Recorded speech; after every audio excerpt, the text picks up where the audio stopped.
Hello. By this time you must have seen reviews of new M1 iPad. So in this video I wanna talk about my thoughts on this new iPad. Well, the first thing that excited me is the display. It's mini LED. So, it's not OLED yet. But it's a great display. Especially if you are watching the HDR content. For everyday to-day use, or should I say, the iPad things. You won't notice a difference. But for media consumption, it's a great display that you can carry anywhere with you.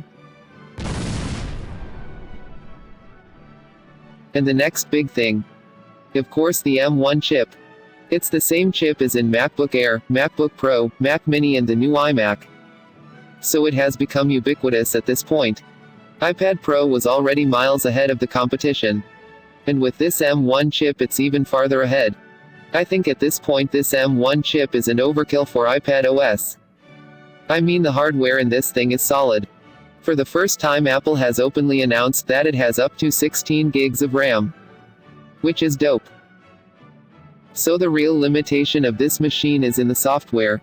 Like, no matter how great is the hardware, it's still iPad OS. For most people doing day-to-day tasks like emailing, watching movies and photos, it can do it already since 2018. Now with these new performance improvements in hardware, I really hope that Apple will announce new Pro apps in WWDC later this year. And how can we forget about 5G? So this new iPad also comes with 5G. For me, I use Wi-Fi a lot more than cellular on iPad. But it's a great thing if you have to take a lot of video calls on the go. With all these beefy specs and 5G, battery life is still the same on this thing. It's a little thicker than the previous gen, about 0.5 millimeters thick. To accommodate bigger battery. Another improvement is in the front-facing camera. It's a 12-megapixel sensor now.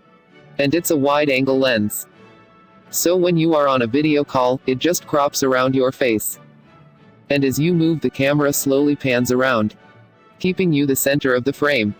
So the question is, should you buy an iPad Pro? Well, if your workflow really takes advantage of these new capabilities, and you are running on some old hardware, then probably yes. Otherwise, I don't think that we should buy something on the basis of future updates.